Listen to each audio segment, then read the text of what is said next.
नमस्ते। सावित्री मंत्रमणि में आज हम लोग बुक 6 कैंटो 2 से एक पैसेज पढ़ेंगे। संदर्भ ये है कि अश्वपति की जो वाइफ हैं, पत्नी हैं, सावित्री की माँ, वो प्रश्न करती हैं कि संसार में पीड़ा क्यों है, दुख क्यों है। और नारद एक अच्छा लंबा सा उत्तर देते हैं। और स्वाभाविक है कि हम सब का ये प्रश्न है, केवल उनकी माँ का नहीं है। और इसके लिए कई बार हम समय समय पर एक प्रॉमिस के रूप में कुछ बातें सुनते हैं। जैसे राम राज्य की बात है, एक प्रॉमिस भी है भविष्य की। और कहा जाता है कि 10,000 वर्षों तक जब तक राजा राम ने राज्य किया तो एक आदर्श राम राज्य था। उसकी बात हम लोग एक अन्य उसमें करेंगे। किंतु मनुष्य कहीं ना कहीं ढूंढता है, देखना चाहता है उस आदर्श युग को, उस आदर्श समाज को, उस आदर्श कालखंड को। और एक चीज बड़ी सिंपल है कि वो एक व्यक्ति नहीं ला सकता है, व्यक्तियों का समूह और झुंड भी नहीं ला सकता है। कोई एक मत, मतांतर, धर्म इन द रिलीजन सेंस नहीं ला सकता है। और उसका एक कारण है। ये कॉस्मिक इविल इतनी साधारण चीज नहीं है कि उसको अप्रूव किया जाए। और इसको लाने का कार्य वास्तव में सृष्टिकर्ता का ही है। ये पहली चीज श्री अरविंद इसमें बताते हैं सावित्री में। World Redeemer. रिडीमर कौन होता है? जो आपके पास मान लो कोई चीज है, अब उसका जो समुचित मूल्य मिलना चाहिए तो वो आप उसको देते हो, उसका समुचित मूल्य मिलता है। तो ये जो मिट्टी की धातु की बनी हुई हम लोग मिट्टी की जो देह ले ओढ़े हुए घूमते हैं, तो वास्तव में इसके अंदर भगवान छिपे हैं। तो इसका वास्तविक मूल्य तो यही है कि इसके अंदर दिव्य हैं और ये दिव्य को अभिव्यक्त करे। लेकिन इसको करने का माध्यम मनुष्य के पास नहीं है, या है भी तो वो बहुत गहराई में छिपा है। तो उसके लिए वर्ल्ड रिडीमर, श्री अरविंद अवतार को वर्ल्ड रिडीमर के रूप में अवतार आते हैं, मानव देह धारण करते हैं। और इस प्रकार से धीरे धीरे धीरे वो मानव देह को या जड़ तत्व को एक कदम आगे ले जाते हैं। जो हमारे यहाँ जो अवतारों की जो अवधारणा है, उसके पीछे मूल संकेत यही है। इसीलिए हम देखते हैं कि रूप भी बदलता है, चेतना भी बदलती है। और जैसे जैसे रूप और चेतना बदलती है, वैसे वैसे एक सृष्टि के ऊपर एक नई कोई संभावना प्रकट होती है। तो अब मुख्य चीज है इसमें, जब तक जड़ तत्व जो है वैसा है, तो एक डेवलप्ड सोल भी एक अगर आएगी उसके अंदर, तो कुछ समय तक तो कम से कम वो निश्चित ही उसके प्रभाव में आएगी। जैसे कोई व्यक्ति कितना भी उसकी दृष्टि हो, सब कुछ है, लेकिन आपने उसके ऊपर अगर एक लोहे का एक कवर दे दिया तो वो नहीं देख पाएगा। जड़ तत्व में आना ही मतलब बहुत सारी मुसीबतों को की जड़ को अपने ऊपर धारण करना। ये बात सभी संत महात्माओं ने कही है। और इसीलिए वो कहते हैं कि जड़ के चोले में हम कुछ, इस संसार को हम ज़्यादा कुछ कर नहीं सकते हैं। क्यों? क्योंकि इसका स्वभाव ही ऐसा है। हम क्या कर सकते हैं कि जड़ तत्व में जन्म लेके भी आत्मा के पास एक ऑप्शन है। मैं लूजली ये वर्ड यूज़ कर रहा हूँ, आत्मा, individual soul, let me clarify.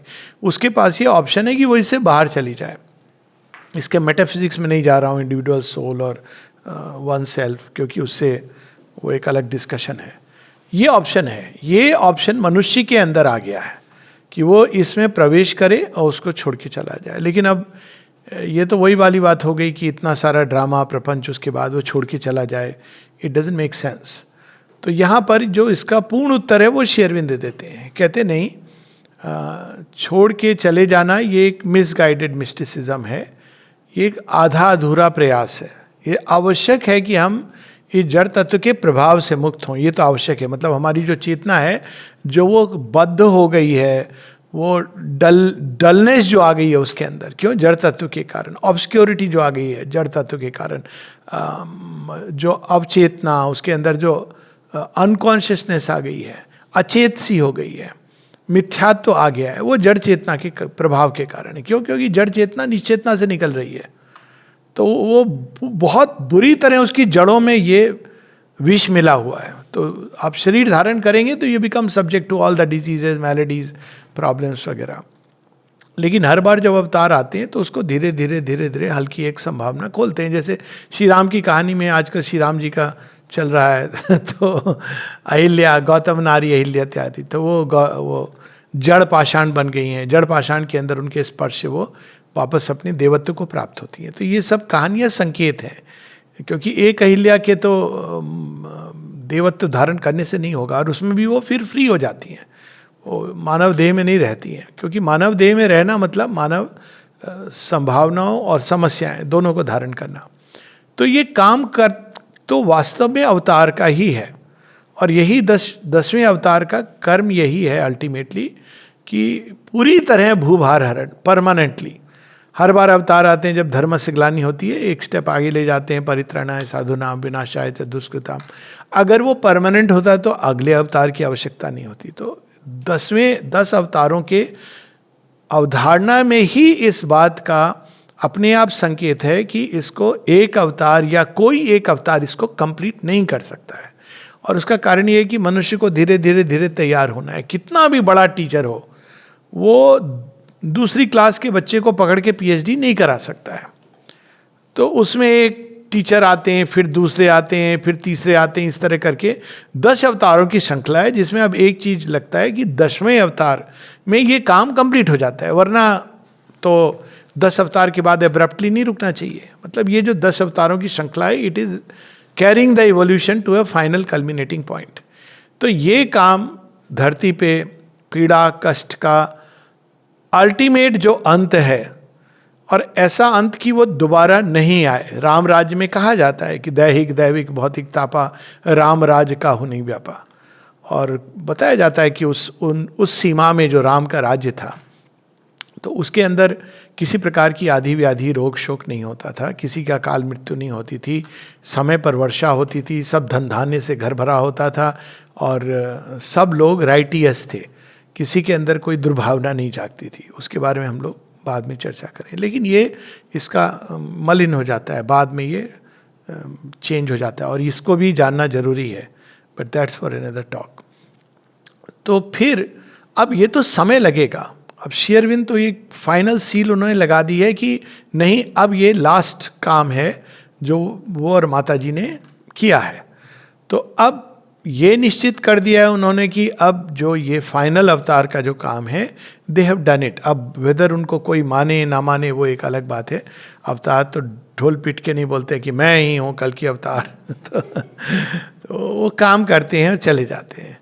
तो उन्होंने वो काम किया है, और अगर लॉजिकली हम देखें इस पर, एक अलग मेरी 1-2 टॉक्स हो चुकी हैं कि जो मुख्य कार्य होता है अवतार का, सभी में श्री अरविंद ने ये अंतिम कार्य किया है।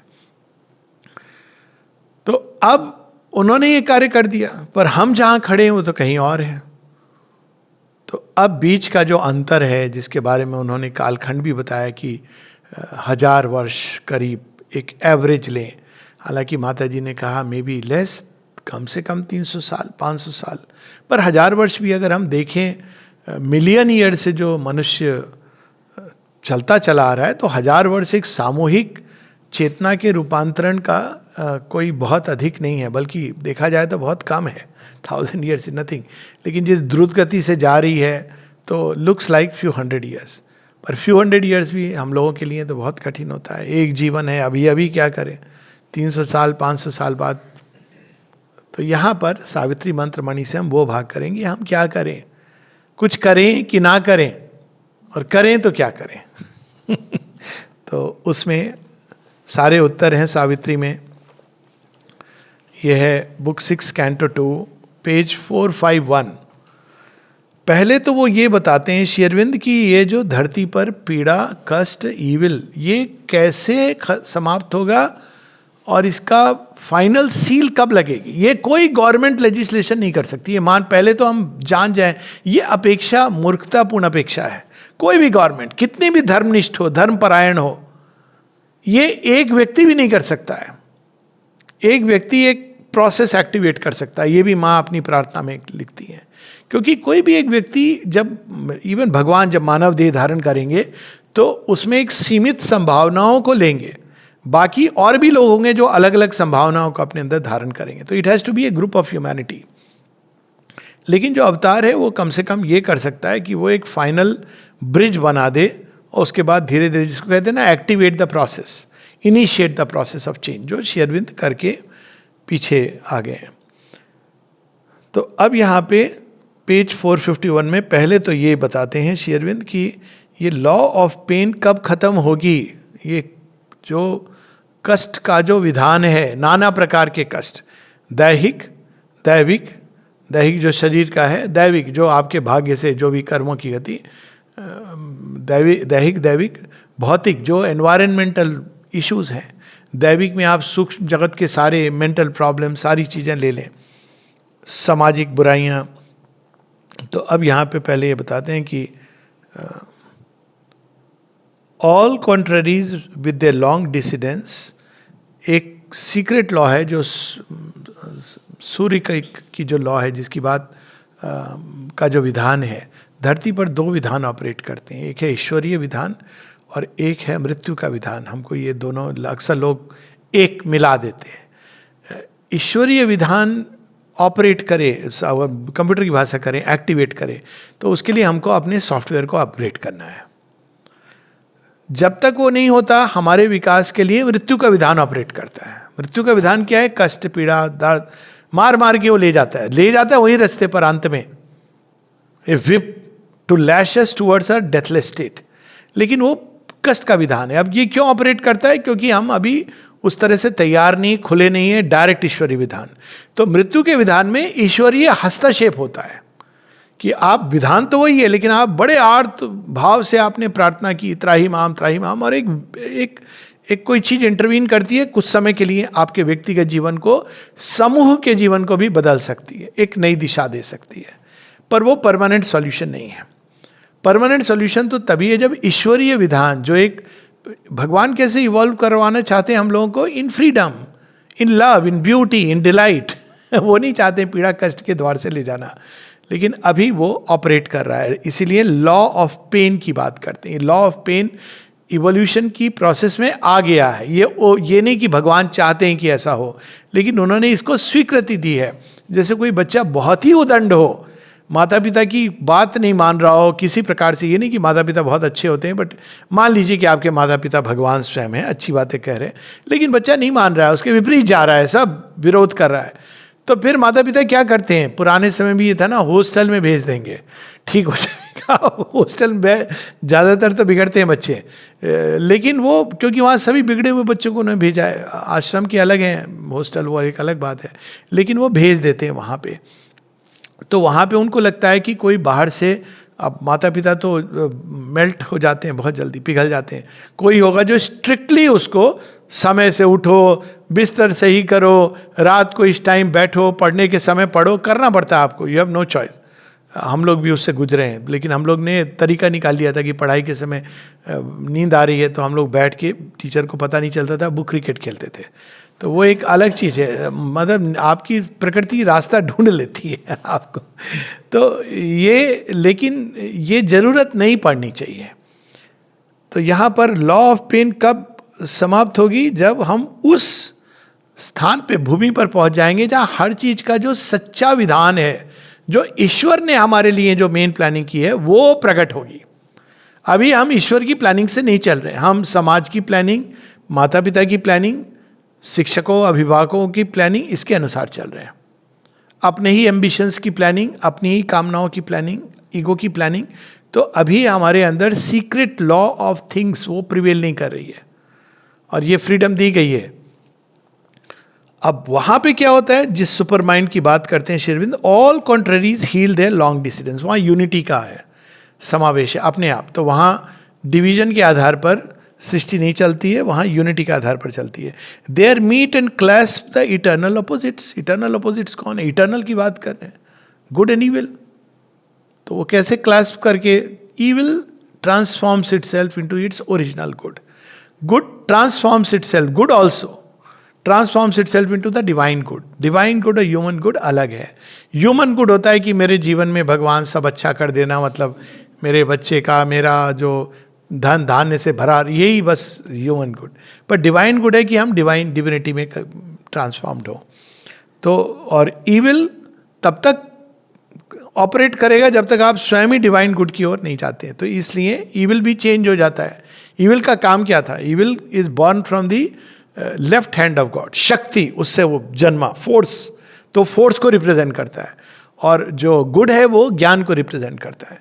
तो फोर्स जो है वो हमको क्या करती है? कंप्रेस करती, कंपेल करती है, बड़े बड़े रूप धारण करती है, टेररिस्ट का रूप धारण करती है। क्यों? क्योंकि हमको वो पथ पे ले जाने के लिए। बड़ा तरीका वो नहीं है, लेकिन फिर भी their pain becomes a violent fiery joy, evil turns back to its original good and sorrow lies upon the breast of bliss. तो ये है जिसकी बात हो रही है कि एक आदर्श, अब राम राज्य कह लें या कि, तो एक अवधारणा है भविष्य की कि वो कब आएगा।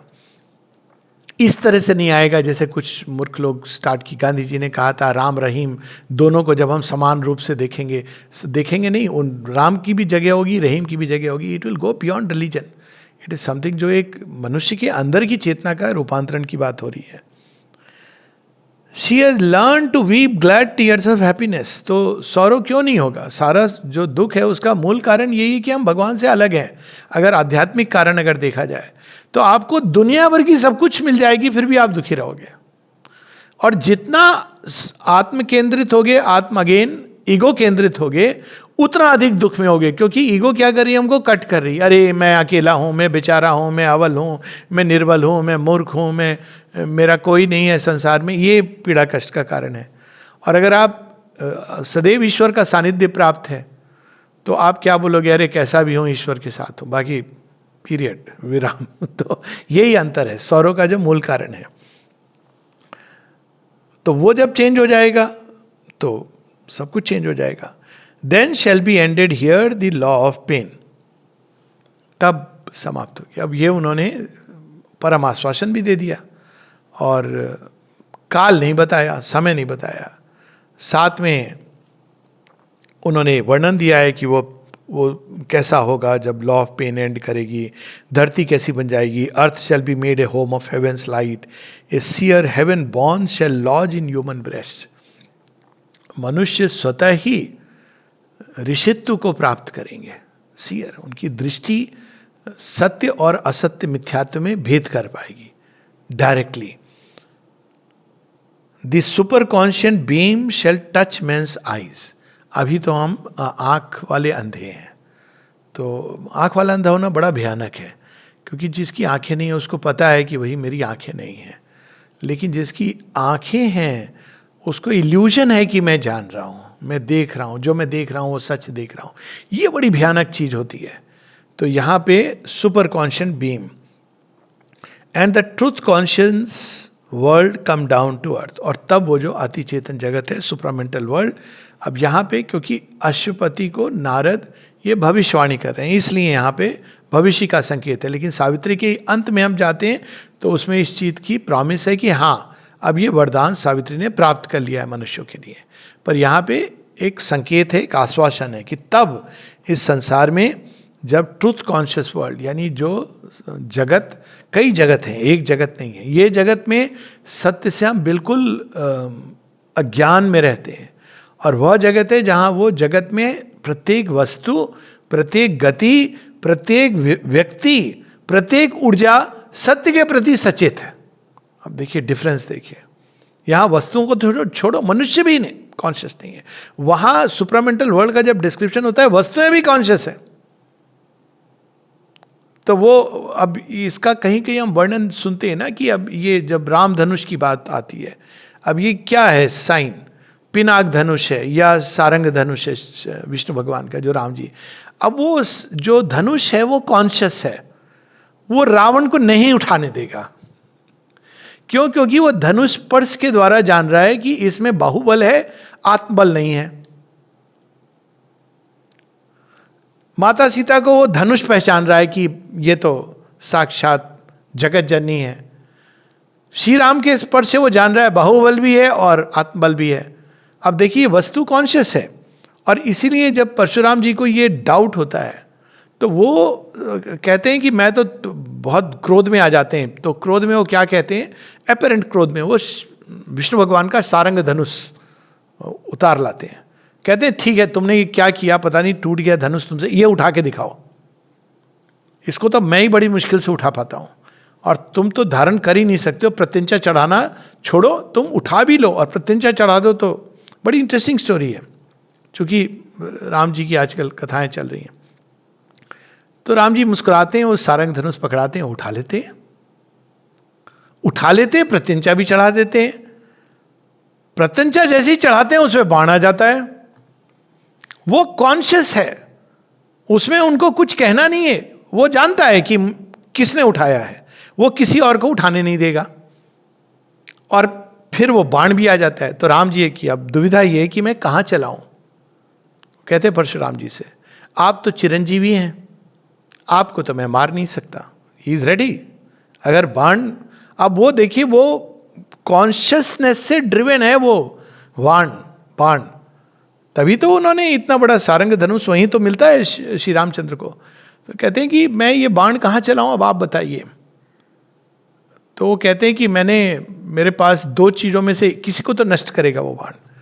तो परशुराम जी कहते हैं कि मेरे पास तपोबल है और मेरे पास मनोबल है, मनोबल के द्वारा मैं कहीं भी चला जाता हूँ, और तपोबल तो मेरे सिर में चढ़ गया, तो मैं अहंकार में आ गया, और इस कारण मैंने तपोबल को काफ़ी अपना खुद ही इसके साथ छेड़छाड़ कर दी। तो मनोबल तो मुझे चाहिए, क्योंकि मैं तपस्या कर लूँगा, अर्जन कर लूँगा, मुझे कई जगह पर जाना है, काम करना है, तो मनोबल तो चाहिए। तपोबल आप मेरा नष्ट कर दीजिए ताकि मैं जा करके वापस तपस्या करूँगा। तो श्री राम उस बाण से परशुराम का तपोबल नष्ट करते हैं। Now just imagine what is the power of that arrow. तो उस जगत में कॉन्शियस वर्ल्ड, ये इंडिकेशंस हैं, ये केवल एक कहानी नहीं है कि objects can be conscious. Shri Hari का जो चक्र है कॉन्शियस है, वो कृष्ण जी जैसे ही उठाते हैं वो ऐसी टेक्नोलॉजी की आ जाता है, उसको पता है कि भाई अब, और वो जाएगा, उसको आपको एक्टिवेट नहीं करना है। अब वो जो कॉन्शियस बीइंग है, कॉन्शियस इंस्ट्रूमेंट है, वो जहां भेज दिया, वो लेजर गाइडेड मिसाइल, वो नहीं, आप उसका कुछ नहीं कर सकते हो। तो कॉन्शियस वर्ल्ड, इसके इंडिकेशंस हमारे शास्त्रों में, लेकिन ये इंडिविजुअल्स हैं, कहीं कहीं पर हैं इस तरह की शक्तियां जो दिखाई गई हैं, पर इस जगत में हर व्यक्ति की, हर किसी के अंदर, इसको अगर आज के कंटेक्स्ट में रहे तो राम एक जगह दो जगह नहीं है, घर घर में राम नहीं, मनुष्य के हृदय हृदय में राम। तो वो हर व्यक्ति राम में हो रहा है, एक it's a way of saying. And the truth conscious world come down to earth, invading matter with the spirit's ray. जड़ तत्व तब रूपांतरित होगा। Awaking its silence to immortal thoughts, जड़ तत्व के अंदर नीरवता है, प्रतीक्षारत है, मेरे प्रभु आएंगे, मेरा भी तो कुछ कल्याण होगा। हर कोई आके चोला छोड़ के चला जाता है, ज्यों की त्यों धर दीनी चदरिया, अरे भाई चादर ओढ़ के ही तो सारी साधना हुई, मेरा भी तो कुछ करो। तो प्रतीक्षारत है। Awaking the dumb heart to the living word, वो स्पर्श, वो शब्द, वो ध्वनि, वो स्पंदन, जिससे वो जड़ तत्व अंदर तक जाग जाए, उसके अंदर जो भगवान छिपे हैं वो मूर्तिमान हो जाए। ये है प्राण प्रतिष्ठा in the highest sense. This mortal life shall house eternity's bliss, the body self taste immortality, तब शरीर भी अमर हो जाएगा। राम राज्य में कहते हैं अकाल मृत्यु नहीं होती थी, और श्री अरविंद राज्य जो आने वाला है, यदि हम इसको टर्म यूज करें तो उसमें देह भी अमृतत्व को प्राप्त करेगा। Then shall the world redeemer's task be done. ये पहला भाग। जय मां।